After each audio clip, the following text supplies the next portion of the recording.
तो नमस्ते प्रणाम, हम खेसारी लाल यादव और हम आ रहल बनी अपना बड़का भैया पवन सिंह जी के समर्थन में 28 तारीख के 28 मई 2024 के काराकाट लोकसभा क्षेत्र में। तो जिंगर वो लोग इन प्यार दे के अपना पवन के इतना बड़ा कहनी, वही का प्यार और आशीर्वाद दे के इतना बड़ा कर दिया और इतना बहुमत से जिताई, भारी मत से जिताई कि सिर्फ इंडिया ही ना बल्कि विदेश में भी काराकाट के चर्चा होके। ऐसा लागत है जो काराकाट में ही चुनाव होता, पूरा इंडिया में होता जरूर, लेकिन लागत है जो काराकाट में ही एगो खाली चुनाव होता।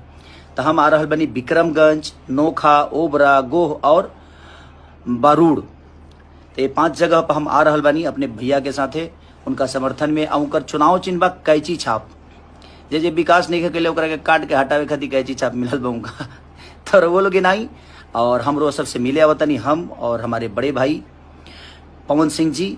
और बस आप लोग का प्यार जिसके साथ है वो दुनिया का सबसे बड़ा आदमी है, बस यही कहना चाहता हूं। तो जिस तरह उनको संगीत में आप लोगों ने बड़ा किया, कला क्षेत्र में बड़ा किया, उसी तरह आप लोगों को अब उस आदमी को नेता भी बड़ा बनाना है ताकि आप सबके विकास के लिए काम करें।